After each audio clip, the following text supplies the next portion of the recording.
This video is sponsored by Conflict of Nations, the free online strategy game happening in a modern global warfare. Are you ready to take on the leadership of a real country during a global war? With Conflict of Nations, you're in control as you engage in epic real-time battles that can take weeks to complete as you go up against as many as 128 other players. Prepare to deploy real-world military assets like tanks, fighter jets, and even nuclear subs in intense battles that can stretch on for weeks. But remember, brute force isn't everything. Will you bolster your nation's economy, build strategic alliances, or go all out in aggressive warfare? The choice is yours. In Conflict of Nations, you dictate your nation's fate. Infographics show viewers get a special gift of 13,000 gold and 1 month of premium subscription for free when they use the link. But it's only available for 30 days, so click the link, choose a country, and start fighting your way to victory right now.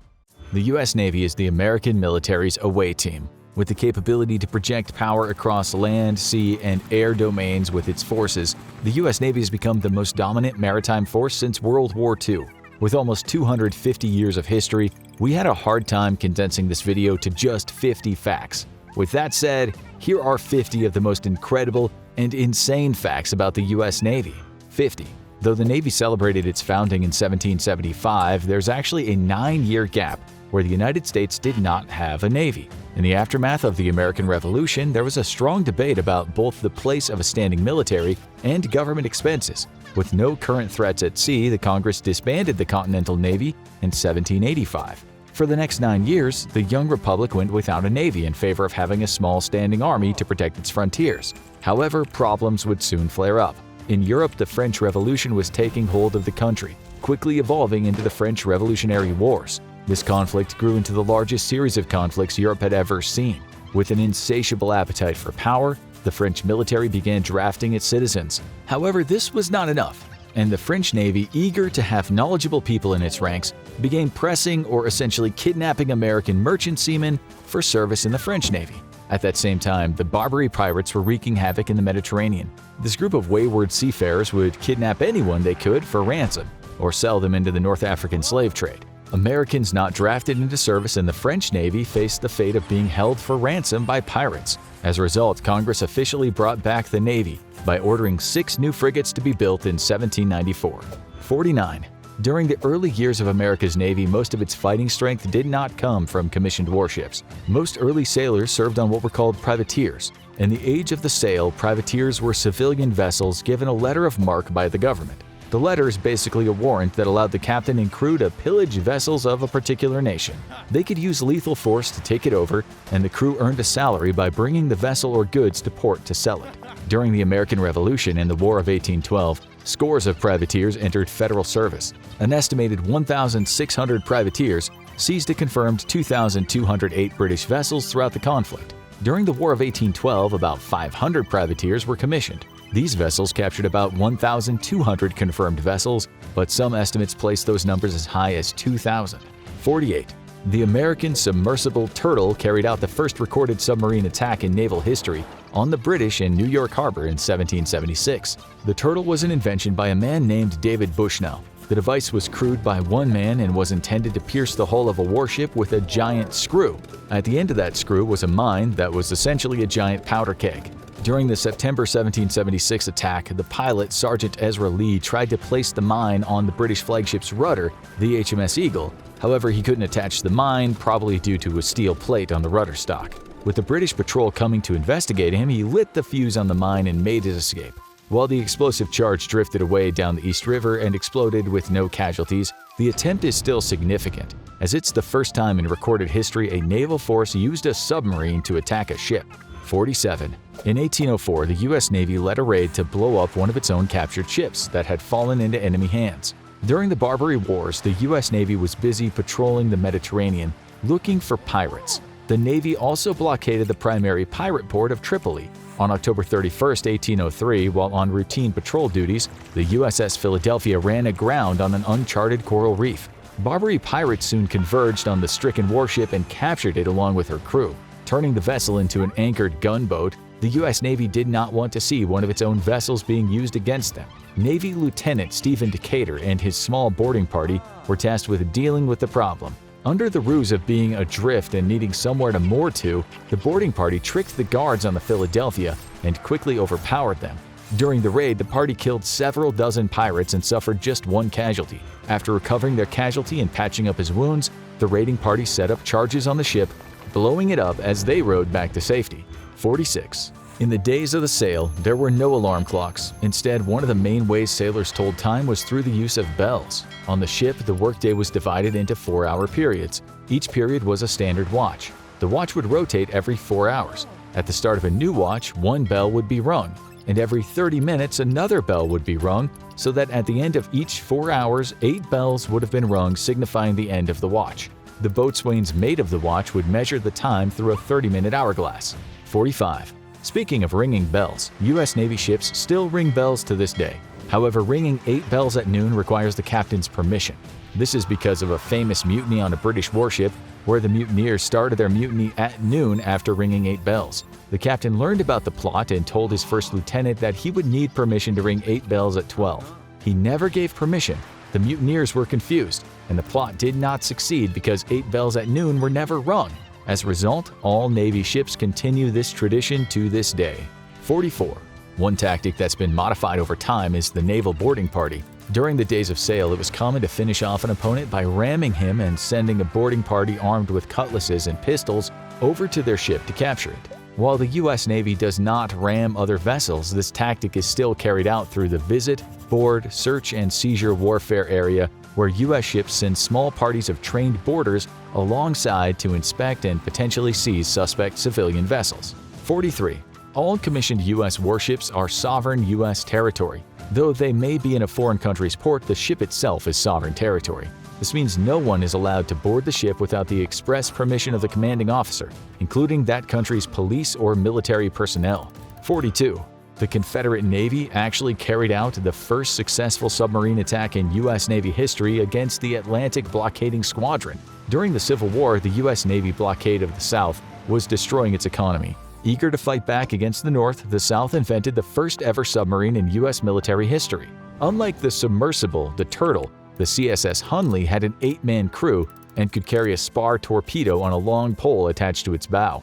In the attack in the evening of February 17, 1864, the CSS Hunley detonated her torpedo underneath the USS Housatonic. The ship began to sink rapidly, and 5 of her crew members were killed in the attack. However, the Hunley also sank due to being so close to the explosion. All 8 of her crew died from the blast injuries as the submarine slowly made her way to its final resting place in the murky depths. 41.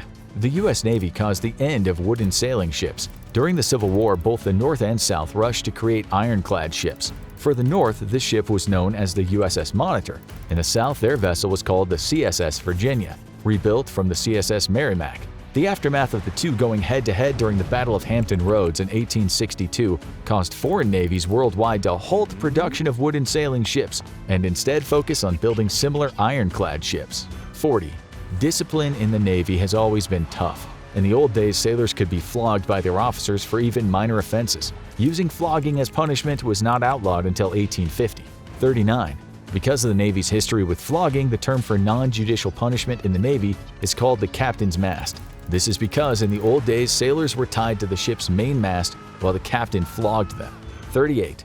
The U.S. Navy kept some of its unusual punishments on the books well into the 21st century. For example, one of these punishments was bread and water.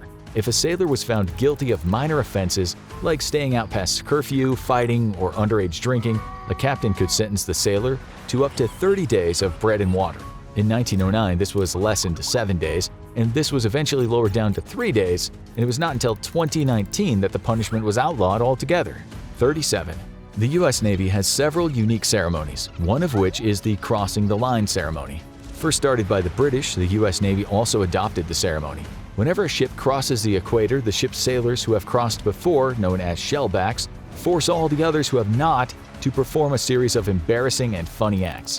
While the ceremony in the past years was marked by intense physical hazing, the Navy has cracked down on its violent nature in the past several decades. The ceremony is still performed, but it's changed to be more enjoyable while ensuring no one gets hurt anymore. 36. In the Navy, there are no military occupational specialists or MOSs. Instead, sailors define their jobs by their rate. The Navy has dozens of rates, but the 3 oldest are gunner's mate, boatswain's mate, and quartermaster. These rates have been around since the Navy was reconstituted in 1794. 35. Chief Petty Officers form the core backbone of knowledge and small unit leadership in the Navy. These seasoned sailors are senior non-commissioned officers who advise officers and help with tasking for divisions and departments on board ships. Despite being such an important part of the Navy, this rank was not established until 1893. 34. The U.S. Navy has its own construction capabilities. Known as Seabees, these units are organized like Army or Marine Corps infantry battalions. However, these sailors' sole job is to construct runways, fortifications, port facilities, and other construction tasks in combat zones. The Seabees were not founded until 1942. 33. Underway replenishment is the method of receiving stores and fuel from an oiler while out at sea. The technique is vital for keeping surface ships out to sea for long periods of time. Though there were early experiments carried out by both the British and the French navies with underway replenishment, the U.S. developed the first viable method in 1916. This method was later expanded upon by the U.S. Navy so that by 1940 any ship of any size could receive fuel while alongside an oiler. 32. During an underway replenishment, the ships move closer and closer to each other, cutting down the distance between them to 180 to 200 feet. This distance must be maintained. Coming too close could suck the ships in and make them collide. Going out too far can separate the replenishment rig while under tension, causing serious damage to equipment and potential death or injury to personnel on station. 31. The USS Tang is arguably one of the most famous submarines in U.S. Navy history, for a variety of reasons. For one, she sank the most tonnage of any U.S. submarine during World War II. Serving for nearly 4 years in the Pacific, she sank a total of 33 ships with a combined tonnage of over 116,000 tons. Besides being the highest-scoring U.S. submarine during the war, she is the only documented U.S. case of a submarine being sunk by her own torpedo. In the early morning hours of October 24, 1944, the Tang had been busy decimating a Japanese merchant convoy in the Taiwan Strait. After fighting a running battle for a day and sinking 2 Japanese merchant vessels, the Tang fired her last torpedo. However, the torpedo veered off course and headed back toward the Tang. According to surviving crew members, the crew tried to veer out of the way, but the torpedo struck her aft torpedo room. After coming to rest 180 feet down on the ocean floor, survivors escaped using the only confirmed use of the Momsen lung. The Momsen lung was a breathing device that allowed submariners to breathe while getting to the surface. Of the 87 crew members, 78 were lost, with 9 survivors picked up by the Japanese. Among the dead was Reuben Rayford, who is believed to be the youngest American killed in action during the war, at just 15 years old. The survivor spent the rest of the war in a Japanese POW camp, and her captain, who survived the sinking, would later be awarded the Medal of Honor. 30.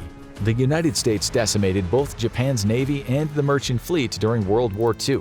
In total, the U.S. sank 611 Japanese naval vessels and 2,728 merchant vessels. About 95 of those losses were caused by U.S. Navy ships, submarines, or aircraft. All told, this equated to almost 10 million tons of shipping sunk to the bottom of the ocean, basically destroying the Japanese Navy and merchant fleet several times over for its starting strength in 1941.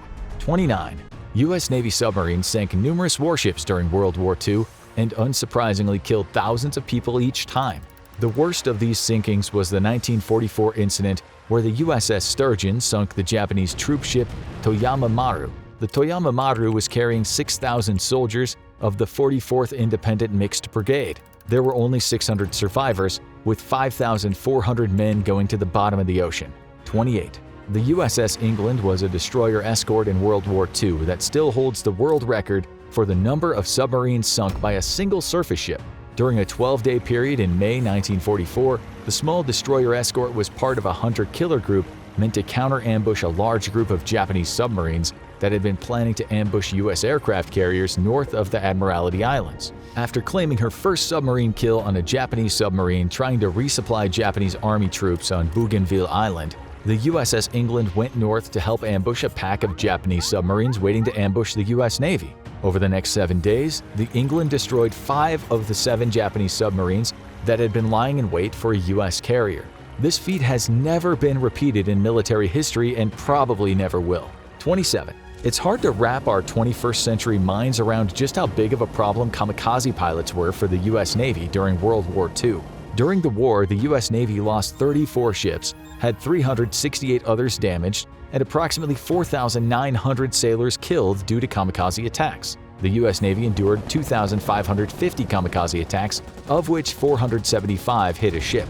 These attacks resulted in so much damage that had the Japanese been more successful with the tactic, some historians argue that the U.S. would have had to rethink its invasion plans for the Japanese home islands. 26. The U.S. fought an undeclared war against Nazi Germany before the official entry of the U.S. into World War II after Pearl Harbor. Known as the Neutrality Patrol, the U.S. Navy, under orders from President Roosevelt, created a 300 nautical mile buffer zone around the eastern seaboard of the U.S. No belligerent nation's naval vessels were allowed in the zone. While the zone was supposed to be off-limits for any warring nation, U.S. forces did not call out British vessels on the radio, but always called out German merchant and military vessels. U.S. warships also started convoy duties to protect U.S. merchant ships on their way to Europe.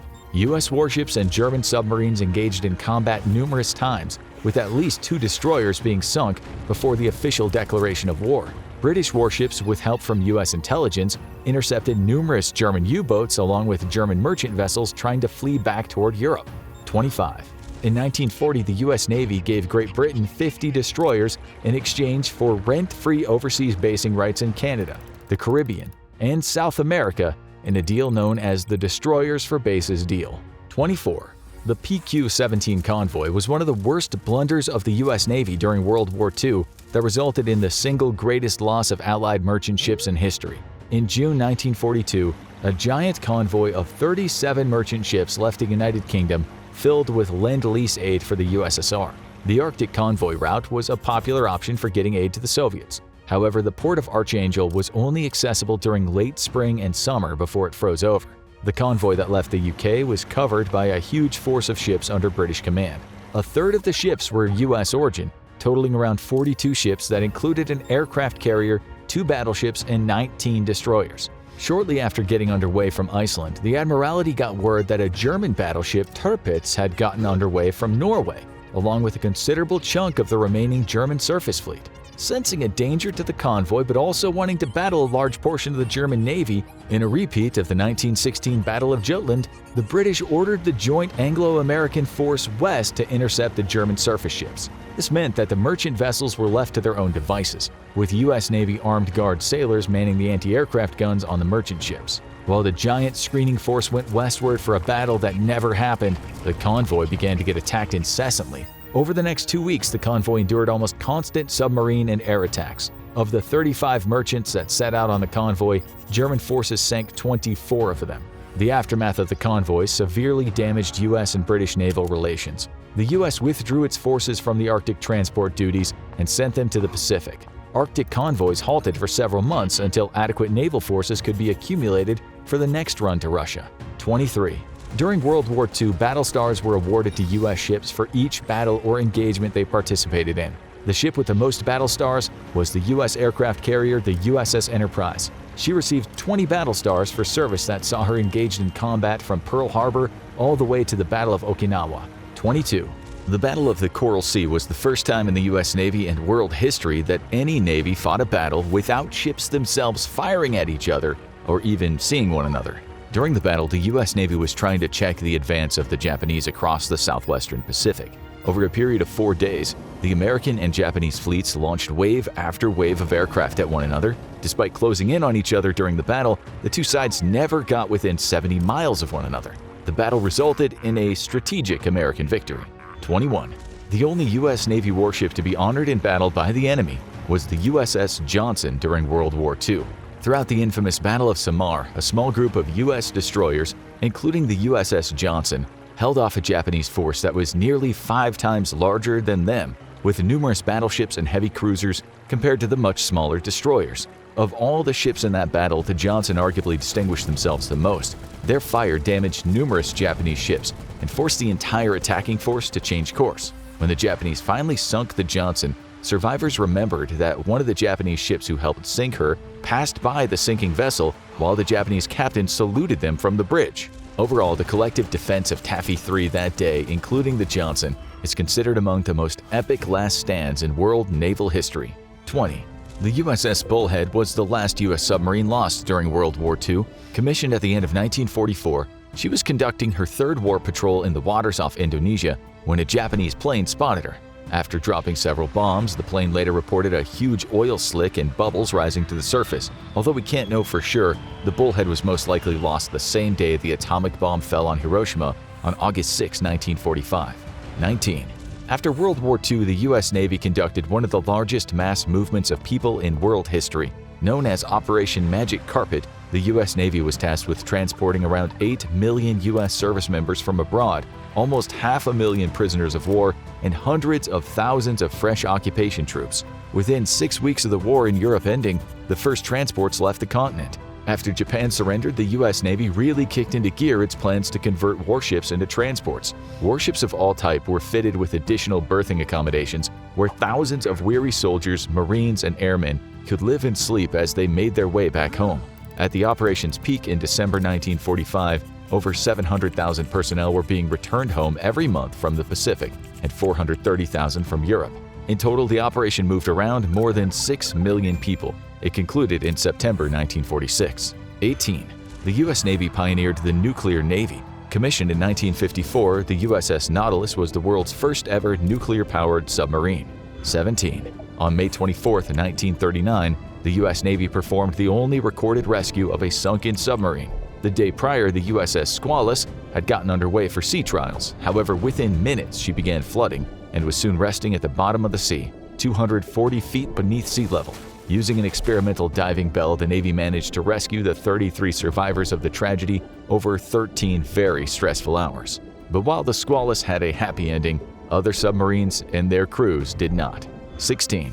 The U.S. Navy has lost 2 nuclear submarines to accidents. The USS Thresher went down in 1963, and the USS Scorpion sank in 1968. Both subs sank under mysterious circumstances that, to this day, are still hotly debated. However, the story of how the wrecks from those 2 submarines were documented is quite the cover-up.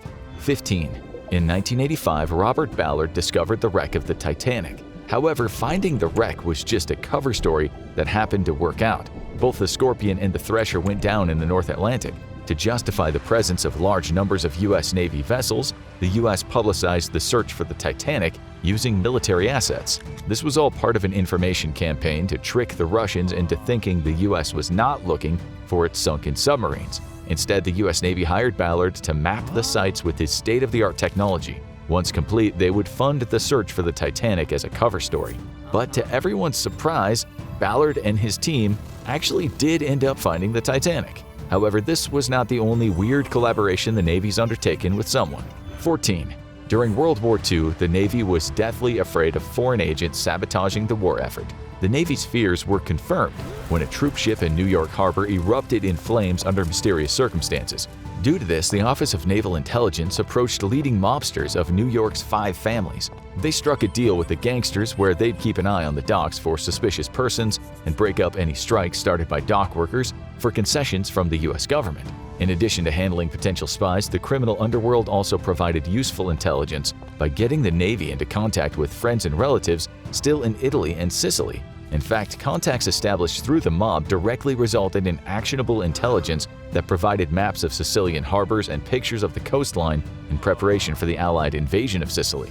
13.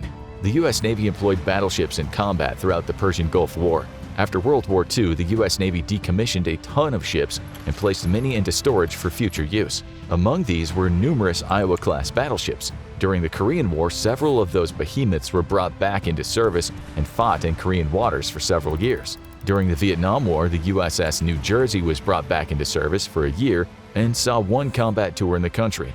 The fire from the New Jersey's big guns was so effective that Ho Chi Minh himself told President Nixon that withdrawing the New Jersey from service in Vietnam was a precursor to peace talks. The final time the U.S. Navy used battleships was when the Missouri and Wisconsin were brought back into active duty and modernized for use during the Gulf War. Both ships fired their giant 16-inch guns numerous times during the conflict.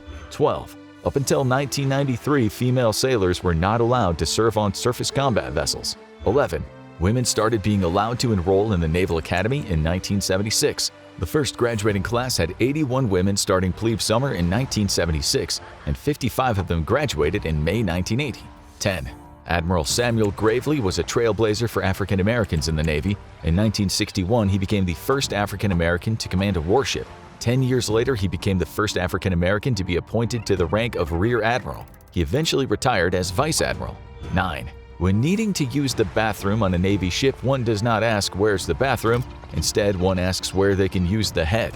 The head is the term for the bathroom on board. It comes from the age of sail when men went up to the front of the vessel where the ship's figurehead was to relieve themselves, hence going to the head. 8. It's customary to take off your cover whenever one enters an eating area of the ship, such as the mess decks, wardroom, or chief's mess. A cover is any type of military headgear in the Navy.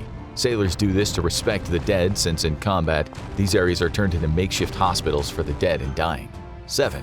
In the Navy, standing duty is one of the biggest gripes about service on surface ships. Depending on their size, every ship is split into 3 sections on smaller ships or up to 6 or more sections on larger ships like aircraft carriers. This means every 3rd to 6th day, sailors must spend the night on board, plus have an assigned watch during the day. The concept of a duty section came about because of the Pearl Harbor attacks, where there were not enough personnel to save the ship, fight back, or potentially get the ships underway. Each duty section is capable of all 3 of these functions in an emergency. 6. The U.S. Navy has approximately 3,700 aircraft of all types in its inventory. This makes it the 2nd largest air force in the world, behind the U.S. Air Force. 5. The U.S. Navy also possesses 11 aircraft carriers, 4 more than the rest of the world combined. 4.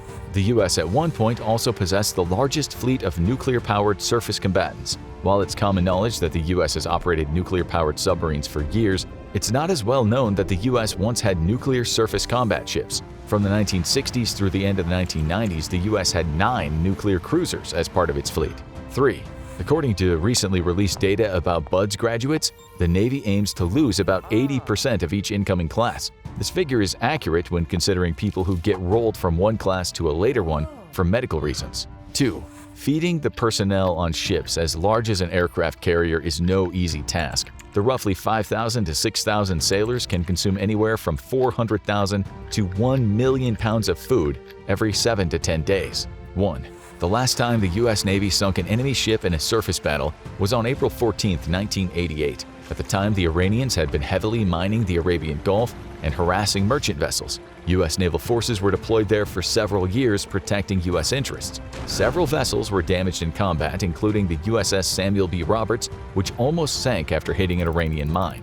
In retaliation, the U.S. blew up several oil platforms used to gather intelligence, sank 1 Iranian frigate with Standard missiles and naval gunfire, severely damaged another frigate, sank 3 Iranian speedboats, and damaged 1 Iranian F-4 Phantom. Thanks again to our sponsor, Conflict of Nations, the free online PvP strategy game happening in a modern global warfare. Get a special gift of 13,000 gold and 1 month of premium subscription for free by using the link. It's only available for 30 days, so don't wait. Choose your country and start fighting your way to victory right now.